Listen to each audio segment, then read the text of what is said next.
It is really challenging. I'm not sure if it is rewarding because once you're a champion, I don't know what you get out of that apart from the trophy, unless I am one. So when I become one, I will have a better answer to say, really, is it rewarding? Is it something that shapes your career? I am unsure. We have some exciting new changes coming to Map It Forward in 2026 to support the rapid growth we're experiencing around the world. After seeing the impact this podcast has had on businesses and professionals in the coffee industry who have access to it in English, we've decided that we'll be working hard to make it available in other languages that encompass our amazing and diverse industry. To fund that growth, for the very first time in a very long time, we'll be inviting advertisers onto the global podcast and the Map It Forward Middle East podcast. So if you're a small to medium-sized company and looking for B2B advertising opportunities and you believe that our values are aligned, please send us an email at support@mapitforward.org or DM us on social media and we can start a conversation today. Check the show notes for links. Welcome to the Map It Forward Middle East podcast, friends. I'm your host, Lee Safar, and this is episode 4 of a really fun series with I'm trying to pick the order that I'm going to say your names, On, Purity and Ron from Raw Coffee Company here in Dubai, the UAE. We are talking about how a coffee career in the Middle East has changed their lives.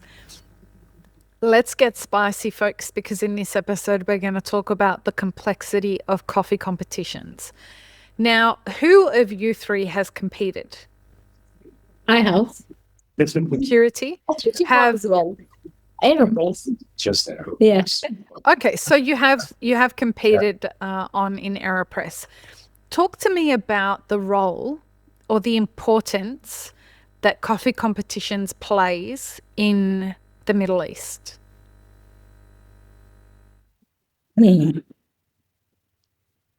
That's a tough one. I feel like with competition, it really depends who you're asking, because it can vary from one individual to another. I started off competition out of curiosity, really. So I did an AeroPress and somehow I enjoyed it and it was rewarding. So I kept going. I thought if I did that, it was challenging, yes. And it is not glamorous, yeah. It is. Some competitions can tend to be very expensive and very time consuming. So yes, there is maybe the glory that comes with being a champion. I have not been one yet, but there must be. I'm thinking for the champions, there must be a glory in being one, but it comes with a lot of commitments financially, commitments with time. Again, if you're working a 9 to 5, and if you're full-time employed, so that cannot be easy. And also there is the long hours and the sleepless nights and the sourcing of the coffee. So it is really challenging. It is really challenging. I'm not sure if it is rewarding because once you're a champion, I don't know what you get out of that apart from the trophy, unless I am one. So when I become one, I will have a better answer to say, really, is it rewarding? Is it something that shapes your career? I am unsure. Would it surprise you to know that every national champion that I've spoken to has said that they were suicidal at one point or another after competing? Oh, that I think I watched Sasa's documentary. When he was competing at some point, he was really, really sick and still he had to perform because he was in the nationals. So that won't surprise me. Really, it's draining. It can be It's not about being draining. It's at the end of once they've won. That's it. And then they go to the international competition and they lose. What people are chasing in competitions is being the best.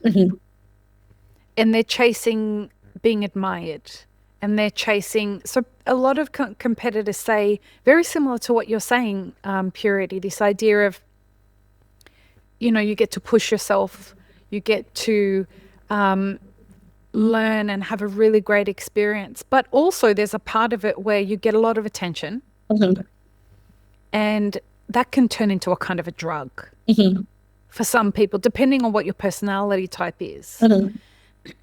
Now, if you're always chasing that, there comes a time where after the competitions are finished, you're still left with just yourself and no praise, no, crowd. And you still have to sit with the noise that's in your head. And the loneliness that comes from that is when national champions have spoken to me about what that felt like. Every single one of them that I've spoken to has said that they thought about it. It was so lonely afterwards that they realized chasing that trophy, like you were saying, Purity, you've got a trophy, but then the next person in the next year is also going to have a trophy. And this thing that you're chasing, this being the top of everything, isn't quite what it's cracked up to be. There's a pressure that comes with it. I find it really fascinating when people get to be a national champion and then they get approached to be the face of a business.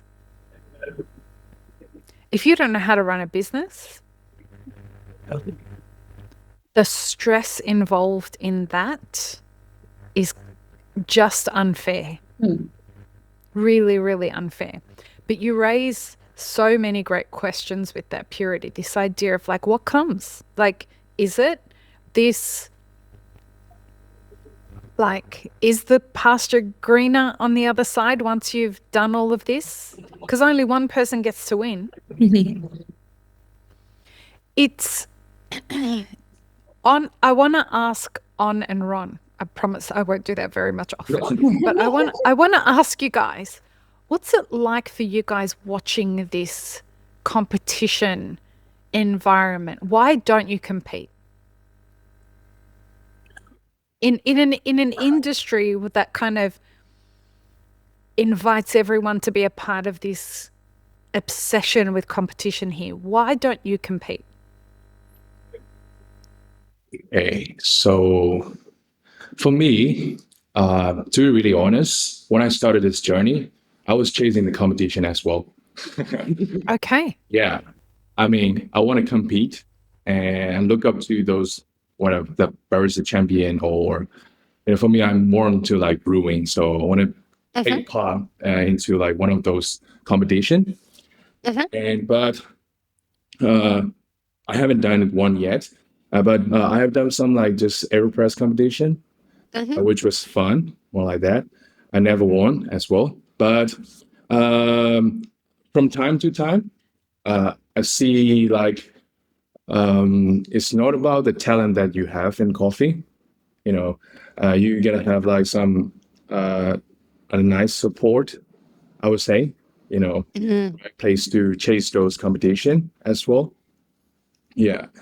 And also I've seen those people who's competing, like it takes so much effort. It's very inspiring, and at the same time takes so much stress and pressure at the same time. And again, like what Purities was mentioned before, like what is after, the trophy, right? Right. And like from time to time, I was like kind of self-aware that it's more about chasing external validation. Yeah. Oh. Yeah. That's what I think. Yeah. So for now, if you ask me like what you're gonna do in coffee, I would say that I'm happy that I know how to make a good cup of coffee to myself. Or to the people who I love. Yeah. That's where I being content and happy in the meantime. Yeah. Rather than the competition. Yes. Because somebody who's going to hire you just because you're a national champion is hiring you for marketing purposes. Yeah. They're not really hiring you for very much else. And that's quite an empty hire, in my opinion. Because that means that when they find someone who's more popular than you, they'll replace you. That's true.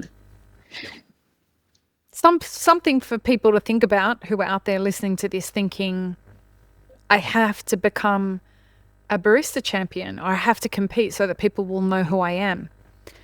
If you're good at your job, you'll get hired. Yeah. Because it's really hard to find people who are good at their jobs in this industry. What about you, Ron? Why don't you compete? I don't think you have to do a competition to prove yourself. For me, it's all about the process, what happens. So competition is good for the exposure, yes. For me, I like the competition. It's not anything bad about the competition, but the process when you went through to participate in a competition is all about the stressful nights before the competitions. I would say the time you spend to make a really good cup of coffee. So from there you can see like how far you can take the coffee experience. So it's all about growing the coffee culture, I would say. I never think myself as a front of the people, I would say. So it's all, but I love the process of learning. So thing about competition, I think behind the scene, how much time you spend to learn is the most crucial thing. Right. For yourself also, like whoever is supporting you as a competitor, for everyone it's a very good time for them. Right. Which I guess people can do without having to compete. Like when, you could do it in the workplace. Yeah. Where you all like have cupping sessions together, give each other feedback, and do that obsessively. If the same way that you would do it in competitions is something that you could absolutely do if you wanted to learn that. I have a really interesting question. How do you guys feel about the fact that if you become a national champion, the passport that you hold might mean that you can't go to the World Barista Champion? Yeah, that is something actually it's a conversation we've always had. Because again, as we were talking about Dubai being a diverse place with people from different walks of life, competition can be also frustrating because you really get people who are very good at it and they will never become champions just because of where they come from. Because getting a visa for you to go to certain countries, it's not going to be easy. And sometimes even the time frame between you winning in the country you're representing versus the time you have to compete, you won't have enough time to organize a visa to travel. So then where is the reward? Because you will be stuck in the national and you never get to the bigger stage. So it is frustrating. I would imagine if I won, then I can't travel. It's a bit frustrating. And it doesn't seem fair. It is not. And how does that make you feel as a competitor, Purity? There's no point. Okay. It's something that frustrates me. It angers me, right? That they could very well run World Barista competitions at Origin. They could run World Barista competitions here in Dubai or in Riyadh, so that people from this part of the world can get visas to attend these things. But they won't do that. And I don't think that that's fair to the people who are committing more money than they can afford to becoming national champions. And they're not going to get anywhere with it. And it really doesn't seem fair.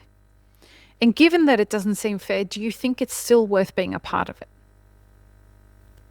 I think from people I know and through our networks, even from our own team and other places, you will see people's interest is not that high anymore. Like people don't Really? have that hunger to keep doing it. Some people do, especially if you can afford it. You can afford buying very expensive coffee. You can afford buying very expensive gadgets, and you have the funding for it. That's fine. But like any other barista, it is challenging. It is challenging. Yeah.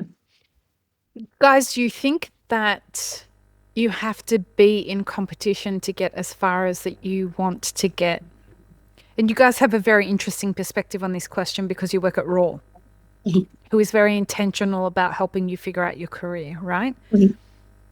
Do you think that you are worse off not competing? Or do you think you need competition to have a really successful career? Or does it even get in the way of a really successful career? I think competition just gives you exposure, and it can get you ahead, but it is not a guarantee. Is it not a distraction sometimes? It could be, but Ran, it depends. okay. Ron, you were going to say something. Your eyes were telling me you were ready to speak. Well, I think it. Go ahead. I think it depends upon like what do you want, like where do you want to see yourself in future. So for me, like I want to go back, right? I want to work in the farm actually, basically. So Oh, really? so yeah, so for me it's competitions. I love to be there as a guest just to see what's happening. But as a competitor, never. I wouldn't say. Yeah, it depends. Like, where do you want to see yourself in futures? Too. Yeah. And you want to be a coffee farmer in Nepal? Yes. Yeah. And I'm watching myself. Yeah. And so tell me, would you use competitions as a way to get the sound out about your farm, the name out about your farm when you start growing coffee? I haven't started. Like, that's my future thing. But one day, is that, when you think about it, would that be like a strategy that you would use to get the name out about what you're doing? I haven't seen so far actually, because we, as a Nepal coffee market, we are like very small compared to the Right. UAE and Colombia, Ethiopia. So it's still like you can see, if you go to Nepal, you'll see there are like we are below like 3 times what we are supplying right now to our own market. Right. So it's just to fill the gap is a big job for us. Right. So yeah, that's how I. Okay. What about you, On? Go ahead. For me, actually, I want to open a cafe one day as well. Yeah, but Awesome. yeah, not in the like in the phase of like kind of focusing on specialty coffee, rather than, I would say it's going to be like community cafe. Coffee for me right now, as I changed some perspective, I mean during this journey, I'm going to use it as just a medium to make a human connection. Yeah. Nice. Yeah. Nice. I would just stay true to that concept rather than I'm a world barista champion or whatever, to use it as my exposure for my cafe. I would Right. use it. I mean, yeah. So yeah, that's my core right now. So you don't need to chase that title. If your intentions are, and this is what I tell a lot of people that I mentor, figure out what you want to do. Yeah. Like you want to be a coffee farmer, or you want to own a cafe, or you want to, run a training center or whatever it is. Yeah. if being a barista champion isn't going to get you that, you're better off focusing that energy into learning how to run a business and going and doing all the courses that you need to do, spending the money in that, learning how to run businesses or learning how to build a culture or, traveling to places so that you can be inspired by what they're doing to figure out the design of your cafe. This is where the money is better spent. Going and figuring this stuff out is going to get you a lot further in life and in your career than competing against the people that are in your local community and calling it community building. Because it's not community building. There's a lot of corruption that goes on in these competitions. There's backstabbing that goes on in these competitions. People are competing against each other. And you end up with so much more drama than community. So, to end the episode on that positive note, is there anything else you guys want to say about competitions before we wrap this episode up? I also feel like why? Sometimes when you do something, you always have, what is your why? So my why was, I wanted to see more people like me compete. So more women, more people from Africa. So I really wanted to represent us because it was not something I saw a lot. Mm-hmm. So just also that representation so that it doesn't look like people like me don't know how to make a great cup of coffee. It was more of a move to show people like me actually can make a great cup of coffee. I love that. So that was my why. See, to me, that sounds like, not that it's not my job to judge whether anyone does this or doesn't do that. But to me, that sounds like one of the positives of why competitions exist. It's not all negative. There are positive reasons that competitions exist. Like when I look at what they're doing in Ethiopia with regards to encouraging people to become barista champions, they're trying to bring people into the workforce. They're trying to give people an opportunity to have a skill. I think that that's fantastic. But the fact that those people will never, they'll work so hard to become national champions and they will never be allowed to compete in the World Barista Champion seems like an empty dream and an unfair proposition to put in front of them. But there are positives. So we ended on a positive note for this episode, which is great. I didn't think that was going to happen talking about coffee competitions. Okay, one episode to go, folks. We're talking in the next episode about how to be intentional about your career in coffee. So join us for that. Peace, love, and peanut butter. Have an amazing rest of your day. This episode is part of a 5-part series produced by Mapper Forward. Check the full playlist and guest details in the show notes, as well as how you can support our work in the coffee industry. Become a premium YouTube subscriber, explore our Patreon and any brands we've partnered with to bring you this podcast. Please don't forget to like, share, and subscribe. It really does help us grow our audience.